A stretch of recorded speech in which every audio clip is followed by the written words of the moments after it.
What if I told you that your brain holds untapped power over chronic pain? Today, I'm going to share three extraordinary stories of people who discovered how to influence their pain levels using the latest breakthroughs in neuroscience. These aren't just stories of coping, they're stories of transformation. And we're going to talk about how the techniques are used. There's something you could start learning right now in the comfort of your own home.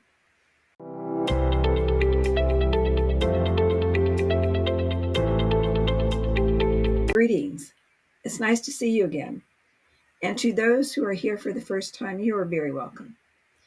If you've ever felt trapped by chronic pain, you're not alone. Today, I'd like to share three powerful journeys that show us how we can work with our brain's natural ability to change and heal. What many people don't realize is that chronic pain isn't just about physical damage. It's deeply connected to our brain's alarm system, specifically a region called the limbic system.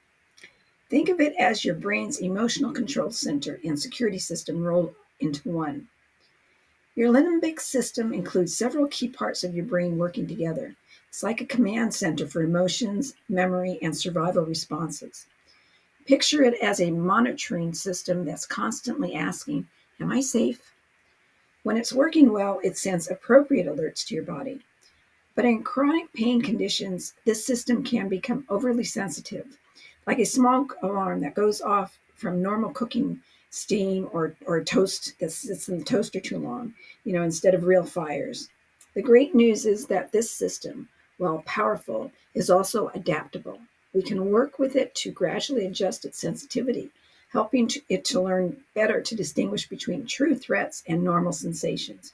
This remarkable ability to retrain our brain's alarm system isn't just theory. It's being put into practice every day by people like Maya, who discovered how to work with her oversensitive limbic system rather than fight against it.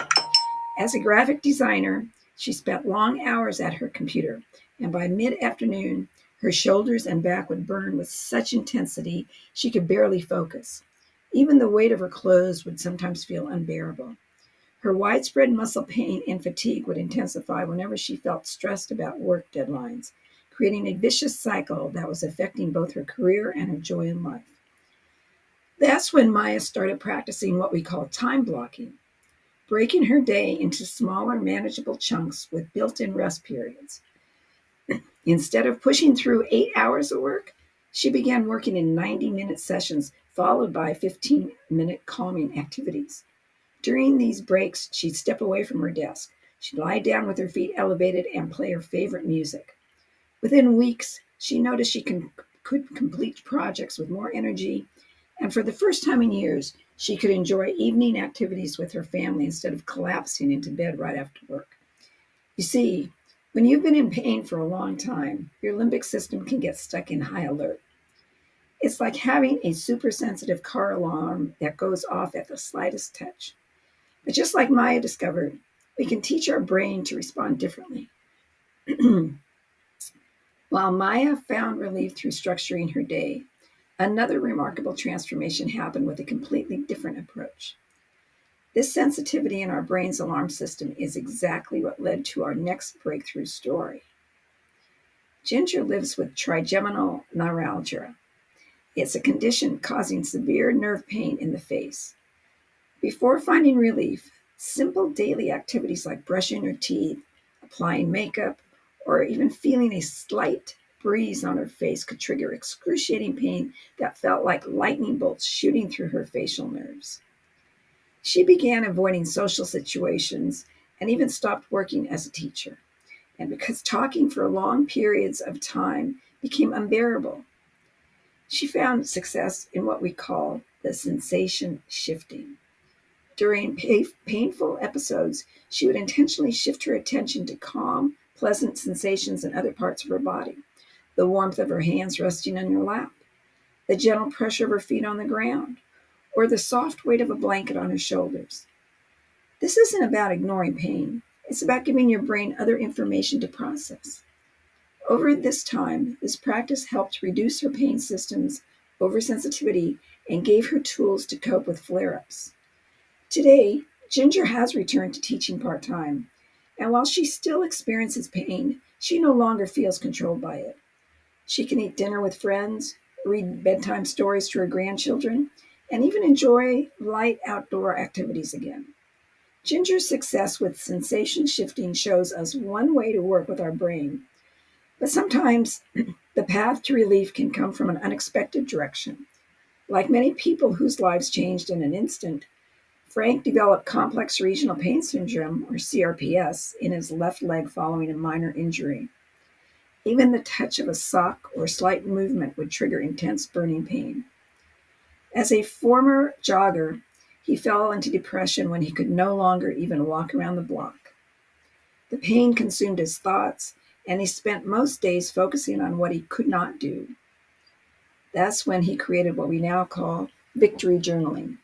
Every evening, he would write down 3 moments from his day when he felt capable, no matter how small. At first, his victories were simple: standing long enough to make a cup of coffee, successfully standing in the shower, or calling a friend instead of canceling plans. By focusing on these small wins, Frank began retraining his brain to notice capability instead of limitation. Within months, he found his pain levels becoming more manageable.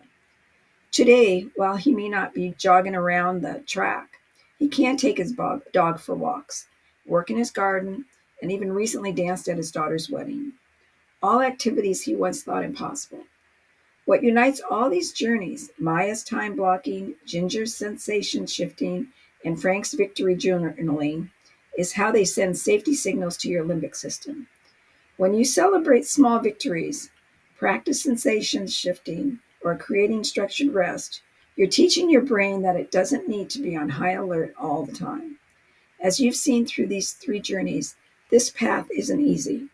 Pain can be isolating, frustrating, and sometimes it might feel hopeless.